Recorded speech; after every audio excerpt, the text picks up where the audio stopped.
What's up, everybody? Welcome back to KenMan56 Talks. Today, we're ranking all 11 Star Wars movies, the 9 Skywalker Saga ones, Solo, and Rogue One, and putting them in order from worst to best. Sorry, I haven't posted in a while. Without further ado, let's get into number 11. Coming in at number 11 is Phantom Menace. I went between this one and Attack of the Clones, but I do feel this is the worst of them. Everything from Child Anakin to Jar Jar Binks, none of it works for me. The only thing redeemable in this movie is Duel of the Fates with Darth Maul. That battle is the only good thing in this movie. Natalie Portman's atrocious. I don't like Qui-Gon Jinn like everyone else does.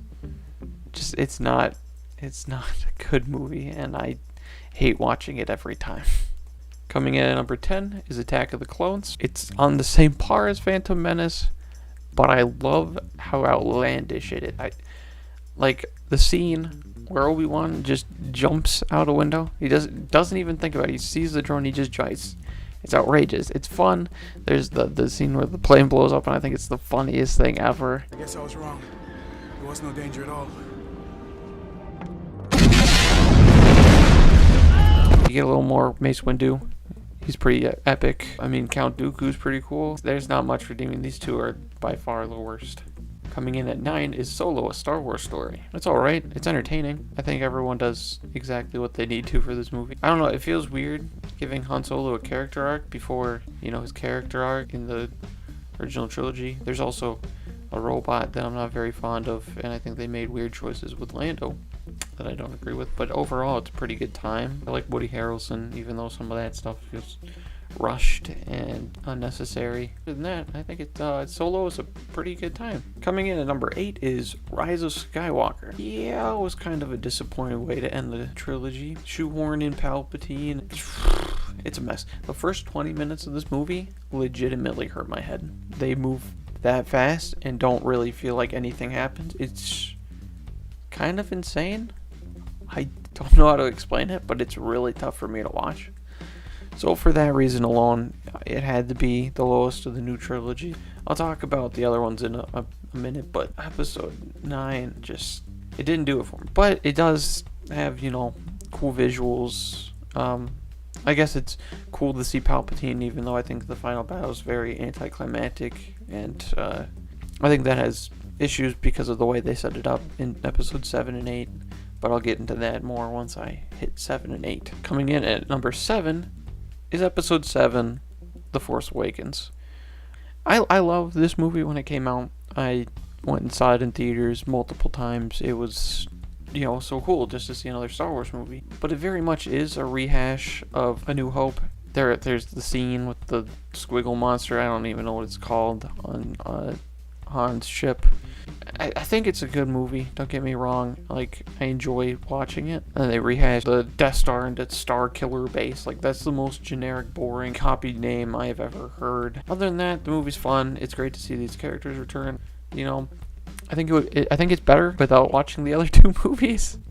Like, it's just exciting to see, they're introducing all this stuff. Like, Snoke was so cool, and who are Rey's parents, and then the setup with Luke on the island at the end. I thought that was gonna turn out pretty cool. Coming in at number 6 is The Last Jedi. I know this is higher than most people would put it. A lot of people hate this movie, and I put it above the other two in the trilogy, so I'll explain myself. I think it's the most well-made movie. I don't know how to talk about this. So the way people criticize this movie, I feel, is completely wrong. There's things I don't like. Like, let's start with the Canto Bight scene.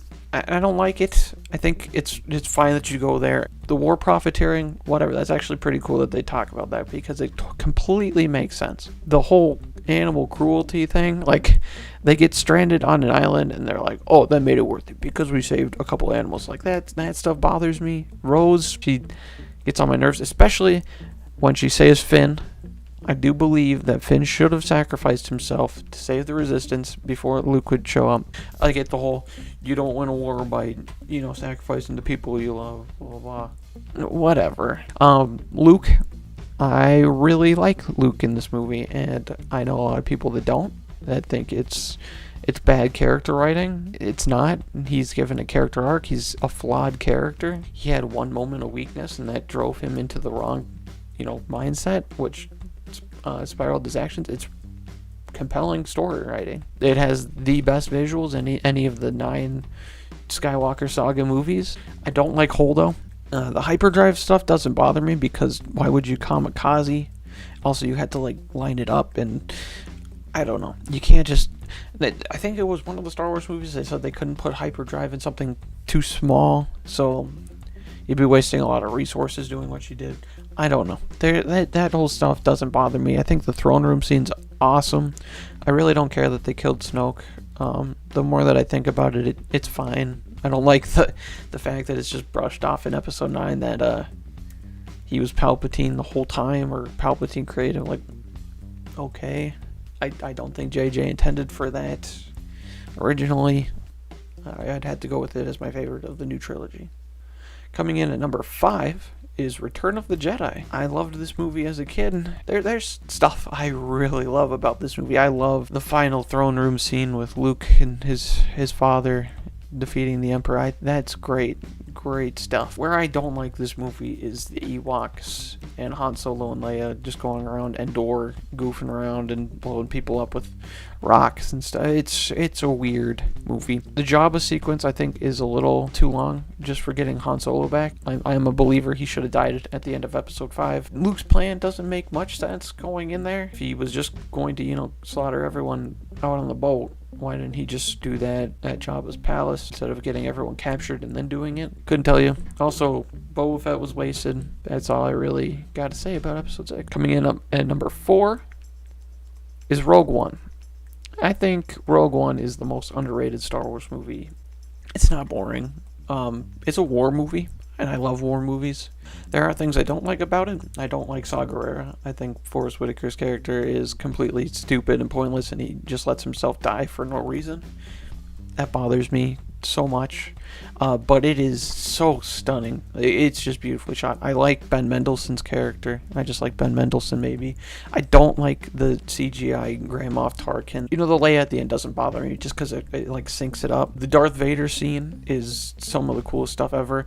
And it's cool to see heroes actually have to sacrifice themselves because that hadn't really happened in Star Wars up to this point. It was just cool to see that. Coming in at number 3 is Episode 3, Revenge of the Sith. This movie's great. It's just so quotable. It's so fun. The final battle is so over choreographed and it looks so corny, but I don't know, something about it is just great. The overacting from Hayden Christensen, everything. It's just so good. If you asked me to watch any Star Wars movie, if I could only watch one for the rest of my life, it would be Episode 3 just because it's the most enjoyable. It's simple as that. Coming in at number 2 is Star Wars, or a New Hope. What can I say? It's really good. I wish I could, actually get a version that was not bogged down by all the special edition edits. It's good. I think the pacing is fine. It starts off a little bit slow. I think the C-3PO and R2-D2 stuff, it works now that they're iconic characters and you're okay being with them. But from a movie standpoint, it does take a little long to actually get into the story.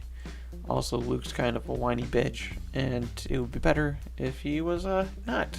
Obi-Wan's sacrifice is still, really good. It's just one of those movies that, is going to be iconic forever. And coming in at number 1 is Episode 5, The Empire Strikes Back. This movie is great. In my eyes, one of the best sequels of all time. It takes everything from the first, and it just kind of, boosts it up to an 11. Yeah, there's stupid stuff like the worm on the meteor, whatever. That was weird or whatever. But overall, this movie is so good. The twist at the end is great. The lines, just everything. I love Empire. It's so good. And that's why it is my number 1 Star Wars movie of all time. Thanks for watching. If you have any suggestions for what I should do next, please leave them in the comments below. And until next time, this has been KenMan56. Peace out!